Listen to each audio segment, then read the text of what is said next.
할렐루야. 오늘 증거할 말씀의 제목은 성도의 신앙과 그가 받는 복입니다. 세 가지 정도로 나누어서 말씀을 드리려고 합니다. 우리들의 신앙은 어떤 신앙인가를 34절에 말씀합니다. 여호와를 바라고 그 도를 지키라라고 말씀합니다. 우리의 믿음의 내용을 말씀합니다. 하나님을 바라보고 그의 도를 지키라는 말씀입니다. 더 풀어서 말씀을 하면 하나님을 소망하고 그의 말씀을 순종하라는 뜻입니다. 하나님은 언약의 하나님이시라서 그가 우리에게 말씀을 명령하실 때에는 반드시 그 명령에 대한 약속을 우리에게 주고 있습니다. 우리가 하나님에 대한 그 소망을 가지고 내가 하나님께 순종하면 하나님이 거기에 대한 합당한 축복과 약속을 주신다는 그 믿음을 가지고 말씀을 순종하라는 뜻입니다. 만일 하나님이 우리의 순종에 갚음을 주지 않는다면 우리는 순종하려고 하는 마음이 없겠죠. 그러니까 하나님의 말씀을 순종할 때는 언제나 하나님이 나의 순종을 귀하게 여기시고 나의 순종에 하나님이 복을 주실 것이라는 소망을 가지고 하나님의 말씀을 지켜나가야 된다 하는 그런 말씀입니다. 그 다음에 또 한 가지 뜻이 있습니다. 하나는 하나님을 바라보고 그의 도를 지키라는 말씀에는 하나님의 길인 아들의 십자가의 도를 지키라는 의미도 포함이 되어 있습니다. 하나님을 바라고 또 아들의 십자가의 도를 지키라는 말씀입니다. 요한복음 14장 6절에 보면 예수님이 나는 길이요라고 말씀해요. 나는 길이요 진리요 생명이니 나로 말미암지 않고는 아버지께로 갈 자가 없다고 말씀했습니다. 하나님을 바라보고 또 하나님께 이르는 길이신 예수 그리스도를 믿는 믿음을 지키라는 말씀입니다. 이 말은 다른 말로 하면 삼위일체 믿음을 가지라는 말씀이죠. 하나님에 대한 소망을 가지고 그분을 바라보고 또한 하나님께 이르는 길인 그의 아들 예수 그리스도에 대한 믿음을 지키라는 뜻입니다.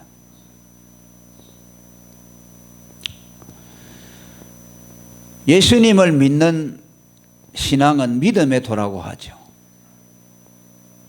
하나님을 바라보고 그리스도에 대한 믿음을 지켜나가는 것. 그래서 유다서 1장 1절에 보면 단번에 주신 믿음의 도를 위에 힘써 싸우라고 말씀했습니다. 믿음의 도라는 것은 무엇입니까? 하나님께로 나아가는 길인 예수 그리스도에 대한 믿음을 지키라는 말씀이죠. 하나님에 대한 소망과 그리스도에 대한 믿음을 지켜나가라. 요한복음 14장 1절에 하나님을 믿으니 또 나를 믿으라. 그러니까 우리가 하나님을 믿을 때 언제나 그의 아들 그리스도에 대한 믿음이 동시에 함께 담겨져야 합니다. 그러지 않으면 우리 신앙은 온전하게 세워질 수가 없습니다. 그리스도로 말미암아 하나님께로 나아가려고 하는 믿음이 우리 안에서 생기죠. 그리스도가 계시지 않는다면 우리는 하나님께로 나아갈 수가 없죠. 만일 그리스도의 공로가 없다면 우리는 하나님께 나아가려고 하는 마음을 갖기가 어렵습니다. 왜? 그분은 공의로우신 하나님이시기 때문에 그분이 우리를 공의대로 보신다면 우리는 그분 앞에 나아갈 담력을 갖지 못하죠. 그래서 너희가 하나님께 나아갈 때는 담력을 가지고 담대히 나아가라고 했죠. 무엇 때문에? 그리스도 은혜의 보좌가 우리에게 있기 때문에. 그래서 너희는 언제나 하나님을 바라보고 하나님의 길이신 그의 아들 그리스도에 대한 믿음을 지켜나가라 하는 것을 우리에게 말씀합니다. 그 다음에 두 번째로 여호와를 바라고 그 도를 지키는 자에게 땅을 차지하게 하신다고 말씀합니다. 이것은 믿음을 지킨 이스라엘 백성이 가나안을 차지하게 된 것을 우리에게 상기시킵니다. 믿음으로 광야를 잘 통과한 사람들은 다 가나안에 들어갔죠. 그런데 불순종, 불신앙의 사람들은 광야에서 다 죽었다고 했어요. 그래서 20세 미만의 아이들만, 청년들만 들어갔다고 말합니다. 왜? 그들은 믿음을 지킨 사람들이라고 말합니다. 그러니까 우리가 믿음을 잘 지킬 때 하나님이 이스라엘 백성에게 가나안을 약속해서 주신 것처럼 우리들에게도 땅을 주신다는 말씀입니다. 마태복음 5장 5절에도 온유한 자는 복이 있나니 저희가 땅을 차지하리라고 말씀해요. 유업으로 받는다고 말씀했습니다. 하나님에 대한 소망과 예수 그리스도에 대한 믿음을 가진 사람들에게 하나님은 이 땅의 모든 것들이 그들을 중심에서 돌아가게 한다는 말씀이죠. 그들을 이 땅의 주인공으로 하나님이 삼으시고 모든 땅의 우주의 경륜을 그들을 중심에서 이끌어 간다는 말씀입니다. 사실은 그렇죠. 하나님은 지금도 이 우주를 경영하는데 어디다가 초점을 맞추고 어디다가 목표를 두고 이 세상 우주 만상을 경영해 나가실까? 그것은 구속과 또 구속을 받은 하나님의 자녀들과 교회를 중심해서 모든 역사를 움직여 가고 있습니다. 민족에게 복을 주시는 것도 그 땅에 있는 교회들이 잘 되도록 하기 위해서, 경제를 부흥시키고 정치가 잘 되고 백성들이 편안해지도록 하는 것도 그 땅에 있는 하나님의 백성들, 예수 그리스도의 교회를 잘 세우고 보존하기 위해서. 그 외에는 없습니다. 만일 이 땅에 교회가 없고 그의 백성들, 자녀들이 없다면 하나님은 이 세상에 관심을 가질 이유가 없어요.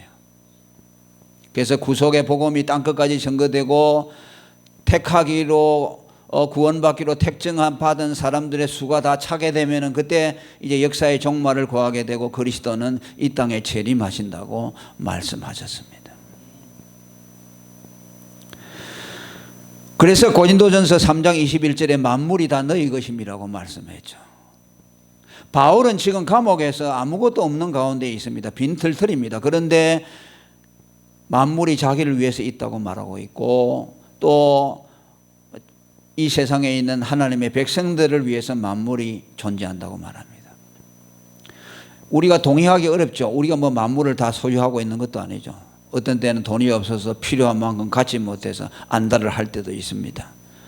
그런 만물을 다 준다는 뜻이 아니고 하나님이 그 백성들을 하나님의 나라로 인도하고 또 그들을 구원하고 성화시키고 믿음을 자라게 하는데 모든 필요한 것들을 하나님이 이 세상을 통해서 그들의 것이 되도록 하신다는 말씀. 때로는 물질을 많이 주시기도 하고 때로는 가난하게 하시기도 하고 때로는 건강하게 하시기도 하고 때로는 또 몸이 아프게도 하시기도 하고 모든 영고 성세가 다 하나님의 백성들을 위해서 존재한다는 말씀이죠. 로마서 8장에 있는 말씀대로 하나님을 사랑하는 자 곧 그 뜻대로 부르심을 입은 자들에게는 모든 것이 합력해서 선을 이루도록 한다. 그래서 하나님을 바라보고 예수 그리스도에 대한 믿음을 지키는 성도들은 그 모든 하나님의 경륜을 그들을 중심에서 이루어 나간다. 그것을 믿어야 합니다. 그래서 우리는 뭐 세상 사람들처럼 많이 갖지 못했다고 해서 기가 죽거나 그래서는 안 돼요. 이 세상의 주인공은 우리입니다.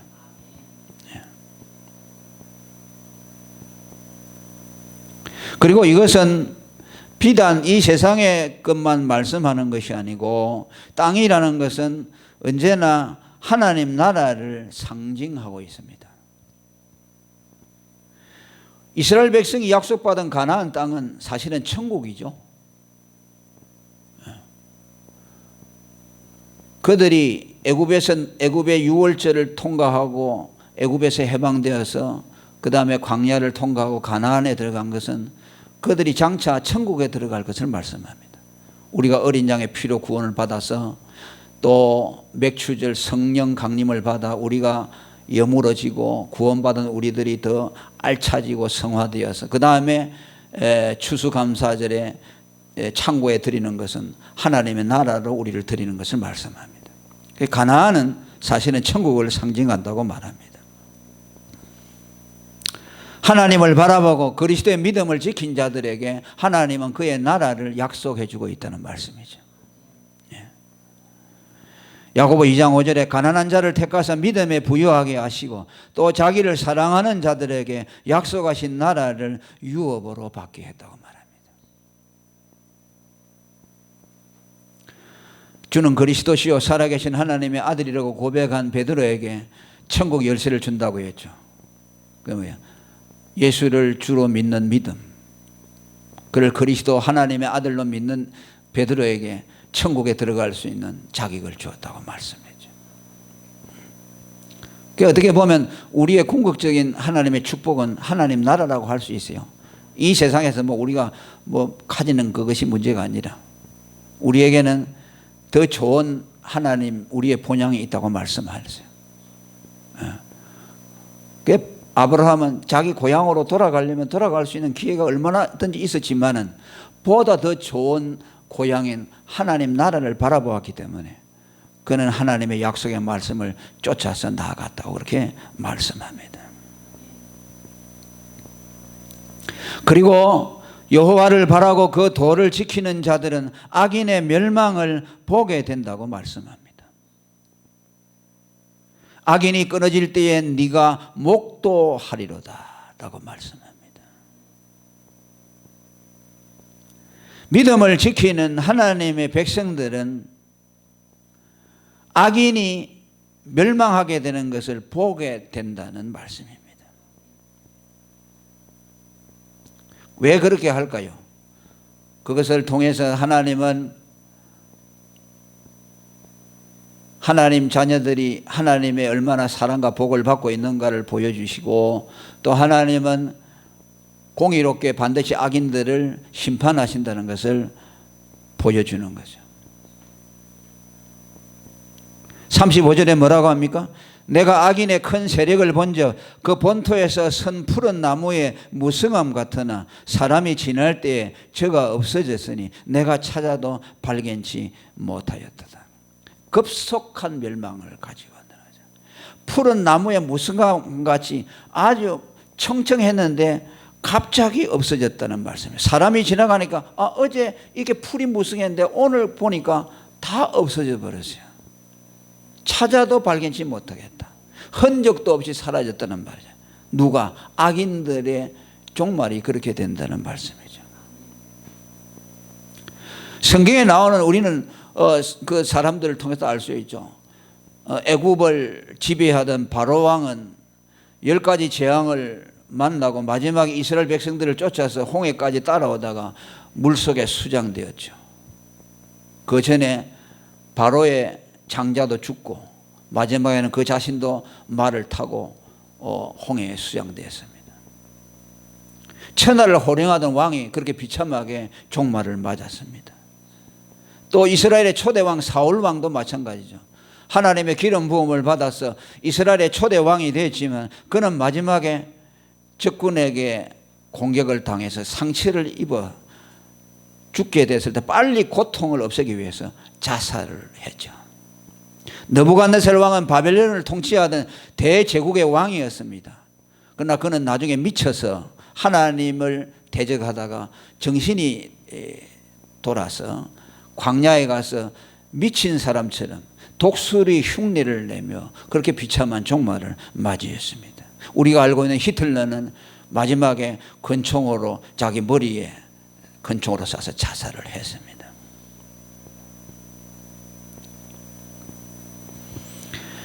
악인들의 종말은 분명히 그렇게 끝난다는 것이죠. 자, 뿐만 아니라 영적인 종말도 하나님은 계시를 통해서 우리에게 보여주고 있습니다.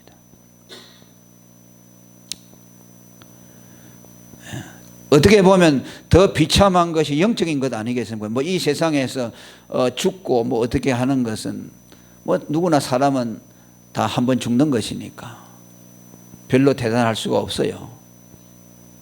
근데 하나님이 뭐라 그럽니까? 너희는 육체를 두려워하는 자를 두려워하지 말고 영혼과 육체를 아울러 지옥에 멸하는 하나님을 두려워하라고 그랬죠.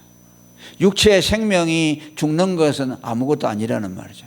영혼과 육체가 아울러 지옥에 멸하는 하나님을 두려워하라고 했는데, 그것을 하나님은 계시를 통해서 우리에게 보여주었습니다. 부자들이 이 땅에서 번성하는 것을 보고 하나님의 백성들이 낙심천만했을 때 하나님께서 그들을 성소에 이끌고 가서 그 성소에서 그들의 종말을 보게 했다고 시편 73편 17절에 말씀합니다. 하나님의 성소에 들어갈 때야 저희 결국을 내가 깨달았나이다.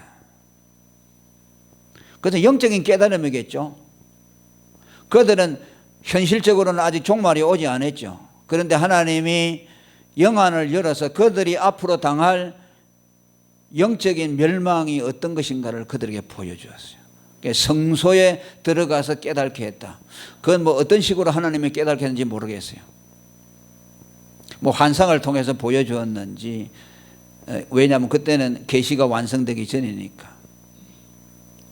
어쨌든 간에 그들은 현재 이 세상에서 잘 먹고 잘 살고 있는데 그들의 미래의 영적인 종말을 미리 땡겨서 보여줬다는 말씀이죠.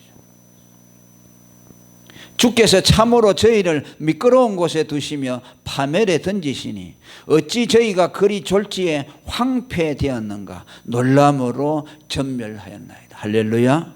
졸지에 황폐되었다 그러죠. 풀같이 무성했는데 어느 순간에 황폐해졌다는 것이죠. 누가복음 16장에도 부자가 이 세상에서 얼마나 화려하게 살았습니까? 그러나 그는 어느 순간에 죽음을 통해서 유황불이 타고 있는 음부에 떨어져서 그 불꽃 가운데 고민하는 것을 사도 누가를 통해서 우리에게 보여주고 있죠. 우리는 지옥에 가보지 않았고 낙원에 가보지 않았지만은 사도들을 통해서 하나님이 보여주신 그 계시를 통해서 우리에게 알려주고 있어요.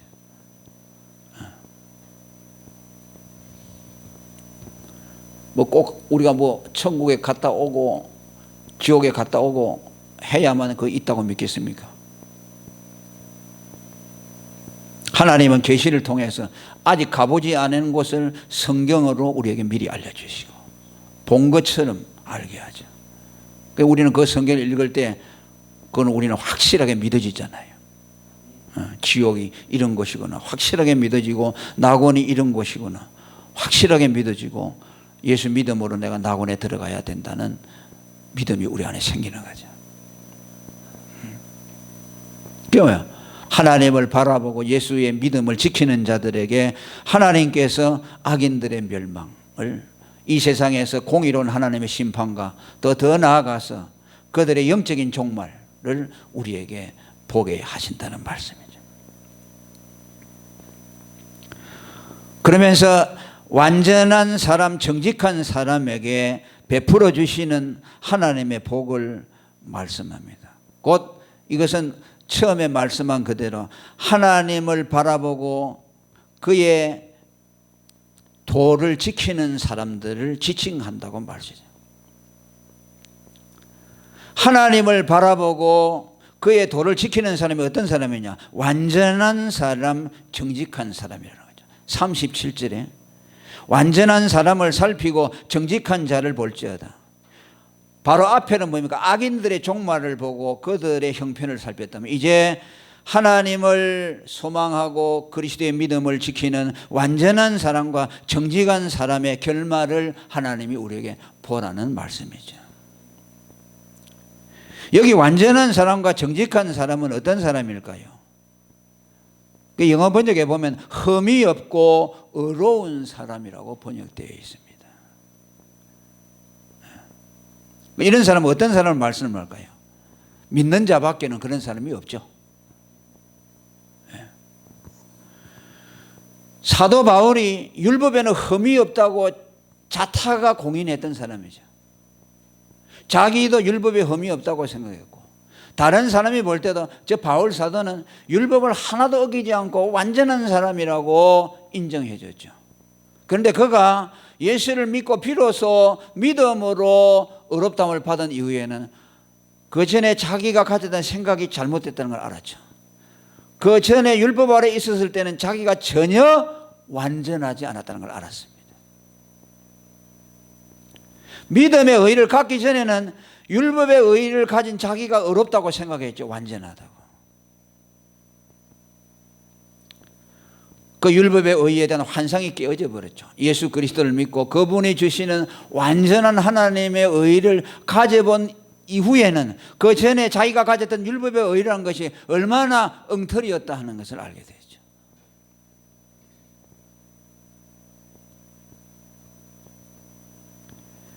믿는 자밖에는 완전한 사람이 없습니다. 할렐루야. 믿는 자밖에는 의로운 사람이 없어요. 왜? 예수 그리스도의 피만이 사람을 흠이 없고 완전하도록 만들어주기 때문입니다. 인간의 행위로는 절대로 완전해질 수 없다고 이미 성경은 우리에게 누누이 말씀합니다. 히브리 10장 10절에 보면 예수 그리스도의 몸을 단번에 들이심으로 말미암아 우리가 거룩함을 얻었노라. 14절에 보면 저가 한 제물로 거룩하게 된 자들을 영원히 온전케 하셨다고 말씀합니다. 할렐루야. 예수님의 피로서 그 몸으로 우리를 거룩하게 만들고 그 다음에 또 재차 강조합니다. 영원히 온전하게 완전하게 만들었다는 거죠. 예수 믿고 그의 피로 구속을 받은 사람은 완전하다는 말씀이요. 영원히 완전하다는 말씀이요. 일시적인 완전이 아닙니다. 영원히 완전합니다. 시간적으로 또 모든 그 범위에 있어서 조금도 부족함이 없다는 말씀이죠. 히브리 9장 14절에도 그리스도의 피가 어찌 양심으로 죽은 행실에서 깨끗하게 하지 못하겠느냐라고 말합니다. 더 거기서 한 걸음 더 나가서 중생의 교리는 더욱더 우리들을 그 완전함에 대해서 종결의식을 갖도록 말합니다. 디도서 3장 5절에 하나님은 우리를 구원하시되 중생의 씻음으로 했다고 말씀합니다. 중생이라는 건 뭐입니까? 다시 나는 것을 말씀합니다. 아담의 피를 받아 난 죄인이 아니고 이제 예수를 믿고 중생한 사람은 완전히 새로운 존재, 아담의 후손이 아니라 예수 그리스도와 똑같은 의로운 존재로 우리가 다시 난다는 말씀이죠. 그러니까 우리는 완전하다고 할 수가 있고 의로운 자라고 할 수가 있는 거죠. 이것이 우리가 받는 복입니다. 그렇게 완전하고 의로운 사람에게 주어지는 하나님의 약속을 말합니다. 그게 뭐라고 합니까? 화평한 자의 결국은 평안이라고 말씀합니다. 여기 화평한 자라는 말씀이 또 등장합니다. 왜 완전한 사람, 정직한 자를 말하다가 화평한 사람이 여기서 나왔을까요? 이것은 바로 완전한 사람, 정직한 자가 어떤 사람이라는 것을 다시 우리에게 설명해 주고 있습니다. 이 화평이라는 것은 뭘 말합니까? 하나님과 우리 사이가 화목해진 것을 말씀하죠. 그러니까 믿음으로 우리가 완전히 의롭게 될 때에 하나님과 우리 사이가 화목해지는 거죠. 우리가 완전한 하나님의 의를 가지면 하나님과 우리 사이가 화목해져요. 완전한 믿음의 의를 가질 때 하나님은 우리에 대한 진노가 다 풀어져요. 하나님은 공의롭기 때문에 죄가 있는 자에게 대해서는 진노를 바라게 되어 있어요. 그러니까 하나님이 조금도 흠이 없다고 인정해 준 사람에게서만 진노가 풀어져요. 화가 풀어져요. 그럼 어떤 사람을 보고 하나님의 죄가 진노가 풀어지냐? 예수 그리스도를 믿는 믿음의 의를 가진 사람을 볼 때만 하나님의 진노가 싹 사라져버려요. 할렐루야. 율법의 의로는 하나님이 인정하지 않아요. 하나님은 오직 믿음의 의를 가진 자에게서만 죄가 완전하구나, 그리고 그에게 가졌던 화와 진노가 싹 봄눈 녹듯이 사라져버려요. 그러니까 화목하게 되죠. 화목하게 되니까 뭐야? 우리에게 평안이 오는 거죠. 그러니까 평안이라는 것은요, 관계적인 개념이에요. 우리는, 제가 늘 설교했습니다. 평안이라는 것은 우리 마음속에서 만들어낼 수 있는 것이 아니에요. 그 세상 사람들이 말하는 평안이 있죠. 그건 뭐 음악을 듣는다든지 아니면 뭐 복잡한 도시를 떠나서 한적한 저 자연 속에 들어가서 고요한 속에 있으면 뭐 마음이 평안한다고 그러죠. 뭐 참선을 하고, 그건 전부 가짜백이죠. 그건 뭐예요? 그냥 마음에서 경험되어지는 거죠. 그런데 평안이라는 것은 뭐냐면 영적인 것이에요. 그러니까 사람들이 마음의 평안을 가지고 영적인 평안이라고 속는 거예요. 그래서 마음의 평안을 누리면 이것이면 됐다 생각하고 더 이상 영적인 평안까지 나아가려고 하잖아요. 그러니까 불교를 믿고 참선을 해보면서 마음을 다스려 보니까 마음이 평안하죠. 또 마음 수양, 마음 수련이라는 그 하는 데가 지금 도시에 많아요. 서울에도 가니까 마음 수련하는 곳이 있어요. 거기 가면은 딱 앉아서 이렇게 참선하면서 마음을 다스립니다. 그 마음이 평안하죠. 그러니까 뭐예요? 야, 여기에 뭐가 있구나. 그러니까 거기서 딱 멈춰버렸죠. 그래서 속는 거죠.